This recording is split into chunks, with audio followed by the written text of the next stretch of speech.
किसी आदमी ने कहा कि भाई समय से अधिक भाग्य से ज्यादा नहीं मिलता है। समय को पाना हो, भाग्य का भी फल पाना हो, उसके लिए भी कर्म करना पड़ता है। कर्म करके भी भाग्य से अधिक नहीं मिलेगा, क्योंकि भाग्य तो गुप्त है, भाग्य अंधेरे में छुपा है। तुम्हारे भाग्य में कितना क्या लिखा है किसी को नहीं पता है। जैसे जैसे कर्म करते जाती हो भाग्य ओपन होता चला जाता है, तुम्हें प्राप्त होता चला जाता है, पर तुम्हें ऐसा लगता है कि मेरी मेहनत का है। अच्छा एक बात बताओ, तुम जिस पैसे को कमाकर बैंक में जमा करते हो, उस पैसे को जाकर के तुम बैंक में से अपनी बुद्धि के अनुसार क्यों नहीं निकाल के लाते हो?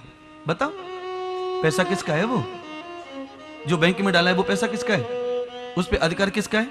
तो फिर वहां लाइन में क्यों खड़े रहते हो पागलों की तरह? बताओ ना, है? तुम्हारी कमाई है, तुम्हारा पैसा है, तुमने अपने नंबर पे डाला है, फिर भी लाइन में खड़े हो। समझ में आ गया खेल महाराज की बातों का? है खुद का ही कमाया हुआ रहता है, पर बिना कर्म के वो मिलता, वहां भी परिश्रम, वहां भी लाइन लगानी पड़ती है। यथा कर्मम विभूषितम भाग्य योगे फलश्रुति नाम।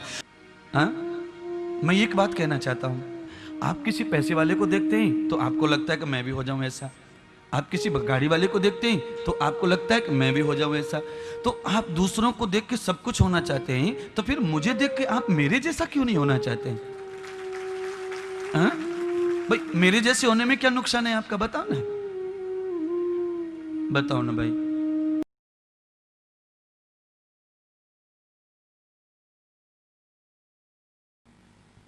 छोड़ कर दुनिया के सारे काम तो, दो घड़ी भगवान का ले नाम तो। भजन में ऐसा कहा है कि भले ही भगवान को कम जानो, कम देखो, कम जुड़ो, पर जब भगवान से जुड़ो तो बाकी चीजों को त्याग कर दो। अच्छा बताओ, आप लोगों में से कई लोगों का नुकसान हुआ है। किसी का पैसा चला गया, किसी का बैग चला गया, किसी का फोटो चला गया, किसी का कार्ड चला गया, पर ये गया कैसे? बताइए ना। अच्छा बताओ, अगर आप गंगा नहाने गए हैं, अगर आप तीर्थ करने गए, तो आपको माया की पोटली की कोई जरूरत नहीं थी। हाँ? अगर आप भागवत सुनने आए तो यहां भी माया की कोई जरूरत नहीं है। गतम भूत है ना दर्शनों। जब आप कमरे से यहां भागवत में आते हैं तो अधिक से अधिक 100 रुपये जिम में डाल के लाओ, क्योंकि यहां उधार। अगर आप चाहेंगे हमें 11,000 दान करना है तो आज आप लिखवा लो, 6 महीने के बाद दे देना, मैं नहीं मांगूंगा आपसे।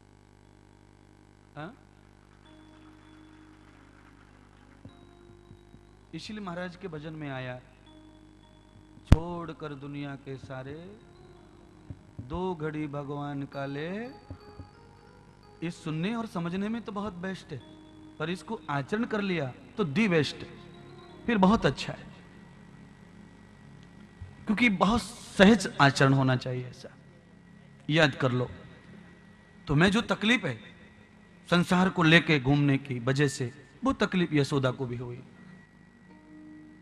मैया यशोदा को लाला भी प्यारा लगता है, पर दूध दही माखन भी प्यारा लगता है। भगवान श्याम सुंदर ने कहा, आज यशोदा मैया की मैं परीक्षा करता हूं, भगवान को ज्यादा महत्व देती है या माखन मिश्री दूध दही को महत्व ज्यादा देती है? तो अब बताइए आप, अभी कोई आदमी दूध की डेयरी की दुकान खोल के बैठा हो तो वो तो दूध डेयरी को ही महत्व देगा। उसे तो ऐसा लगता है कि मेरी तो यही रोजी रोटी है। पर वो रोजी रोटी, वो ग्राहक आता किसकी वजह से है, ये उसे ज्ञान नहीं रहता है। उसे ऐसा लगता है कि मैंने अधिक लालच कर लिया दूध के ऊपर, दही के ऊपर, अर्थात तूने ज्यादा सजा लिया, संवार लिया, तो मेरा व्यापार ज्यादा चलेगा। किसी आदमी ने कहा कि भाई समय से अधिक भाग्य से ज्यादा नहीं मिलता है। समय को पाना हो, भाग्य का भी फल पाना हो, उसके लिए भी कर्म करना पड़ता है।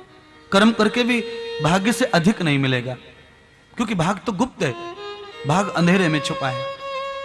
तुम्हारे भाग्य में कितना क्या लिखा है किसी को नहीं पता है। जैसे जैसे कर्म करते जाती हो भाग्य ओपन होता चला जाता है, तुम्हें प्राप्त होता चला जाता है, पर तुम्हें ऐसा लगता है कि मेरी मेहनत का है। अच्छा एक बात बताओ, तुम जिस पैसे को कमाकर बैंक में जमा करते हो, उस पैसे को जाकर के तुम बैंक में से अपनी बुद्धि के अनुसार क्यों नहीं निकाल के लाते हो? बताओ, पैसा किसका है? वो जो बैंक में डाला है वो पैसा किसका है? उस पे अधिकार किसका है? तो फिर वहां लाइन में क्यों खड़े रहते हो पागलों की तरह? बताओ ना। है तुम्हारी कमाई है, तुम्हारा पैसा है, तुमने अपने नंबर पे डाला है, फिर भी लाइन में खड़े हो। समझ में आ गया खेल महाराज की बातों का? है खुद का ही कमाया हुआ रहता है, पर बिना कर्म के वो मिलता, वहां भी परिश्रम, वहां भी लाइन लगानी पड़ती है। यथा कर्मम विभूषितम भाग्य योगे फलश्रुति नाम। ये आप दुकान पर बैठ के जो पैसा कमा रहे हो वो भी भाग्य का ही है, पर वो उधर समय देना पड़ता है। आपको अचानक कहीं कोई सूटकेस मिल गया, ये मिल गया, मान लो, वो भाग्य का ही है। हमारे एक भगत के पैंट को लेके चला गया कोई नदी से तीर्थ में, उसमें ज्यादा पैसा था। अब आप बताओ, पैंट को लेके भाग रहा, ये मेहनत है कि नहीं? पैंट से पहले भाग रहा था वो? नहीं, चुपचाप खड़ा था। पैंट हाथ में आया, भाग रहा। कहने का मतलब पैंट में जो पैसा था वो भागने वाले का ही था, ये तो बेईमान उसे जबरदस्ती पकड़ के बैठा था। जिसका था उसके घर चला गया। हाल वैसा ही पर्स का है, जिसका है उसके पास ही जाता है। अब देखो, ये तो हो गई भागवत। अब तुम्हारी भाषा में समझाना चाहता हूं। आप लोग क्या बोलते हैं? दाने दाने पे लिखा है खाने वाले का, पर तुम किसी के नाम वाले दाने को लेके घूम रहे, तो इसमें वो क्या करे?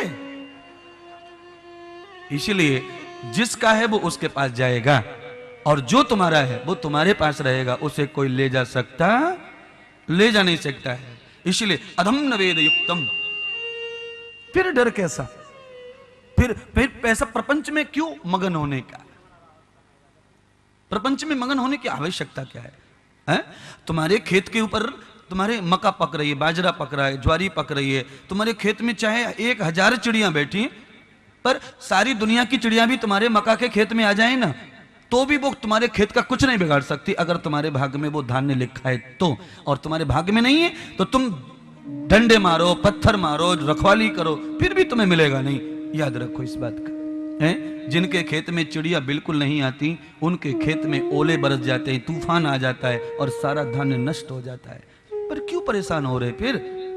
इसलिए महाराज कहते हैं, अपनी खुद की जिंदगी को डेवलप करो। दूसरी की जिंदगी देखकर आप खुद को बहका रहे हो, फुसला रहे हो, बहा रहे हो। आपने किसी पैसे वाले को देख लिया तो पैसा वाला बनने की मन में तमन्ना पैदा हो जाती है। मैं एक बात कहना चाहता हूं, आप किसी पैसे वाले को देखते हैं तो आपको लगता है कि मैं भी हो जाऊं ऐसा। आप किसी गाड़ी वाले को देखते हैं तो आपको लगता है कि मैं भी हो जाऊं ऐसा। तो आप दूसरों को देख के सब कुछ होना चाहते हैं, तो फिर मुझे देख के आप मेरे जैसा क्यों नहीं होना चाहते हैं? भाई, मेरे जैसे होने में क्या नुकसान है आपका? बताओ ना, बताओ ना भाई। दूसरों को देख के बदलते हो तो मुझे देख के बदल जाओ, मुझे भी अच्छा लगेगा। मेरी पार्टी बड़ी हो गई भाई। क्या मुझे अकेले रखना चाहते? एक दिन तो बदलना। अरे मन मुसाफिर निकलना पड़ेगा, अरे मन मुसाफिर निकलना पड़ेगा, किराए का घर खाली करना पड़ेगा।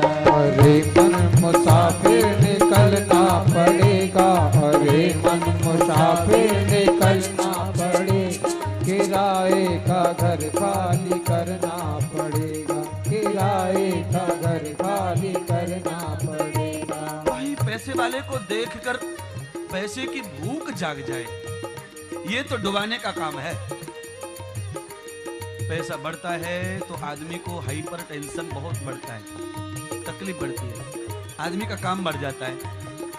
जब वो कम पैसे वाला था काम इतना नहीं था, ज्यादा पैसे वाला हो गया तो काम ज्यादा हो गया। पेन ज्यादा खर्च हो रहा है, स्याही ज्यादा खर्च हो रही है, फाइल ज्यादा लग रही है, डायरियां ज्यादा लग रही है, कॉपी ज्यादा लग रही है, जगह ज्यादा लगती है। फिर बड़े पैसे वाले को छोटी जगह में गुजारा नहीं हो सकता है। जितनी बड़ी ज्यादा होगी जगह, झाड़ू उतना देर में लगेगा। काम बढ़ गया कि नहीं? बढ़ गया। अरे मन, गाइए ना। ये सब भाड़े का कार्यक्रम है, पूरा भाड़े का सिस्टम है पूरा। अब तो मकान दुकान की बात छोड़ दो, महाराज ने तो शरीर को भी भाड़े का बताया है। इसे भी एक दिन तो खाली करना ही पड़ता है। पर याद रखो, रात के 12 बजे गाड़ी में ट्रक में माल भर के किसी मकान को खाली करके आप भाग सकते हैं और उसका भाड़ा भी लेके जा सकते हैं आप, पर इस मकान को कैसी भी स्थिति में आप छोड़ के भाग नहीं सकते। और जहां भागोगे वहां पर भाड़ा तो चुकाना पड़ेगा आपको, आपको छोड़ेगा नहीं मालिक इसका। कोशिश करिएगा।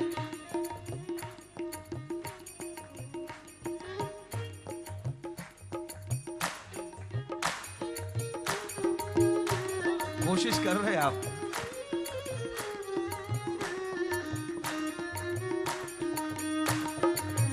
आपकी कोशिश कैमरे में कैद हो रही है। हा? इतने सारे लोग एक साथ मिलकर एक ही आवाज की ताली कैसे बजा रहे हैं आप? बड़ी चमत्कार की बात है।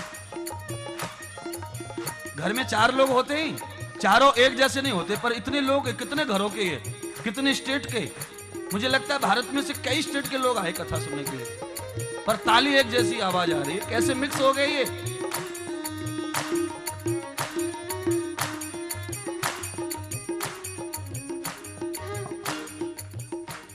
अरे मन मुसाफिर निकलना पड़ेगा, अरे मन मुसाफिर निकलना पड़ेगा, ये काया का घर खाली करना पड़ेगा, ये काया का घर खाली करना पड़ेगा, ये भाड़े का घर खाली करना पड़ेगा, ये भाड़े का घर खाली करना पड़ेगा। अरे मन मुसाफिर निकलना पड़ेगा, अरे मन मुसाफिर निकलना पड़ेगा, किराए का घर खाली करना पड़ेगा, किराए का घर खाली करना पड़ेगा। समझ रहा है आपको? इनको हल्का मॉनिटर दे दो और इनका बेस कम कर दो। मॉनिटर बंद कर दिया तुमने, थोड़ा दो मॉनिटर और बेस